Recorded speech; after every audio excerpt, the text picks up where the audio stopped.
આવો આવો રાજાજી. સાત તો બધા ભેગા થઈને બેઠા હતા. તારે હું એક વાત કહું. બોલો ને. તમે મને એવું કીધું હતું કે રવિવારે હું તને બરફ ખાવા લઈ જઈશ. મેં કીધું તો હું કહું જ નહીં ને એવું. કેમ ના કહો? એટલે બરફ ખાવા આજે આપણે જવાનું છે. ભાઈ જો આજે રવિવાર છે, ફૂલ આરામ કરવામાં આવશે. તારો બરફ છે ને પછી કોઈક દિવસ ખાવા જવામાં આવશે. તમને મારા જોડે આવવાનું થાય ને એટલે જ થાક લાગે અને આરામ કરવો હોય. એટલે પણ બરફ આજકાલના ભેળસેળ તો જો ડાયાબિટીસ થાય.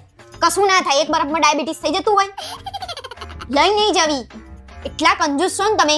અને બહાર બેહવા જવાનું તો ત્યારે એમને થાક નતો લાગતો. મારા જોડે ક્યાંય બી આવવાનું ને તમને થાક ચડી જાય. લઈ જવી છે કે નહીં લઈ જવાની? પણ હવે રાતે જો ને 8 તો વાગી ગયા. તો બરફમાં કઈ જમવાનું નહીં. બરફવાળા હોય ખરા અમદાવાદમાં? બધા હોય અમદાવાદમાં, બધા બરફવાળા, ઠેર ઠેર બરફવાળા છે. બરાબર, એટલે ટેન્શન ના લેશો. બરફ થઈ ગયું નહીં ચારે બાજુ.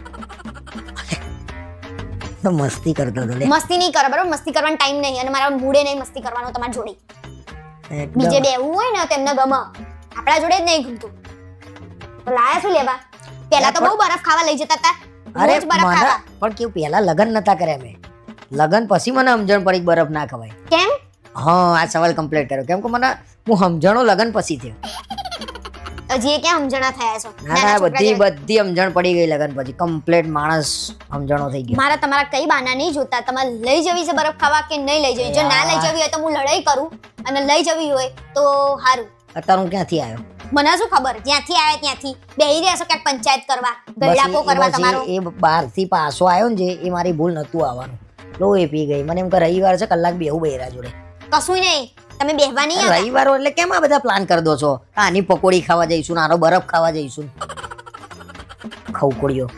હવે ખવકુડી તો કોણ છે ને દેખાય છે તમે, એવું નહીં. માં તો શરીરે ઉતરી ગયું વગર ખાધે.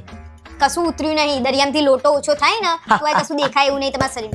અડસો નહીં મને. આઈસ્ક્રીમ નહીં, બરફ નથી ખાવાનું. આઈસ્ક્રીમ કે બરફ અત્યારે હા, તો તમને ડાયાબિટીસ થતી હોય ને તો તમે ના ખાઓ. ભલે મને ડાયાબિટીસ થાય, ફૂલ ડાયાબિટીસ કેમ ના આવી જાય મને, તો હું ખાઈશ. આમ તો એક વર્ષમાં એક બરફ ખાઈએ તો વાંધો ના આવે. ચાલ આવતા રવિવારે તને 1000% આ રવિવારે અને અત્યારે હાલ જવાનું છે. હું તૈયાર થઈને બેઠી છું બકા. સમજે? હસવાનું નહીં વાત. મને મસ્તી કરે છે. મને લાગે તું મસ્તી કરું છું. હવે હું મસ્તી કરીશ ને એ તમને બહુ ભારે પડશે. એટલે ચૂપચાપ ખાવા લઈ જવી છે કે નહીં લઈ જવી? છેલ્લી વાર પૂછું છું. નેતર ક્યાં ગયો મારો ફોન? બોલો હવે ફટાફટ. ચમ ફોન હું મંગાય ઘેર બરફ? કોણ આપી જાય છે ઘેર બરફ? તો તે ફોન કાઢ્યો શું કરે? હું મારા ગન્નાને ફોન કરું. બરફ નહીં ખવડાવતા એમ કરતો મારે જોવું છે. આ કઈ ફરિયાદ છે તારી? હું તને હેરાન કરું? બંધી જાઓ, બંધી જાઓ. લેડો. આ તો તમારો પેલો કયો ઓરેન્જ અને માવા ફ્લેવર વાળો ખાતો? ના, વ ગ્રીન કલર, ગ્રીન માવા વાળો, લીલો કલર. ગ્રીન અને ઓરેન્જ અને વ્હાઈટ બરફ. ભારતનો નકશો. વાહ ભાઈ વાહ. નકશો સોરી જો ધ્વજ. હા, જોયું આવું થાય બૈરા જો લગન કરીએ એમ બધું ભૂલી જાય. તો બૈરા જોડે લગન કરવાના, નામનો પુરુષ જોડે લગન કરવા તો તમારે. પુરુષ જોડે લગન કરવા લગન થાય સ્ત્રી જોડે. હા, પણ લગન થયા પછી એ શું કહેવાય તું મારું? બૈરું. હા હતો જોયું ને તે. આમ કારણો જોતું. અચ્છા ભાઈ સાહેબ, મને નહીં ખાવો બરફ. મારા મગજ માથું ના ચડાવશો. મારું મગજ દુખાય છે હવે. નાના બરફ તો તને ખવડાવવાનો. દર વર્ષે કેવો તને એક ગોળો નહીં ખવડાવી દે તો દર વર્ષે કેટલો? એક. તો કેટલા હોય? કેટલા બરફ આ ખાવાના? માણસ મને લગન પહેલા રોજ ફોનમાં એમ કે હેડ બરફ ખાવા, હેડ બરફ ખાવા. ત્યારે હું બહાર નથી નીકળી શકતી અને અત્યારે હું બહાર નીકળી શકું છું. બહાર ખાવા લઈ જઈ શકશે તો આ વ્યક્તિ લઈને. એટલે તમે મને પહેલા ફસાઈ બરાબર નહીં. મારે કોઈ વાત નહીં કરવી. લગન પહેલા હું નીકળતો તો આમ બહાર. મને આમ બહાર નીકળવું ગમતું હતું. હવે મારા જોડે રહેવું ગમે છે? ના ના એવું નહીં. મને એમ થાય છે કે હું હવે શાંતિથી જીવું. મારે કોઈ વાત નહીં સાંભળવી. મારે બરફ ખાવાય નહીં. આવું ખવડાવજો જે તમારી થતી હોય ને એનો. મારે કઈ ખાવો નહીં બરફ ફરફ.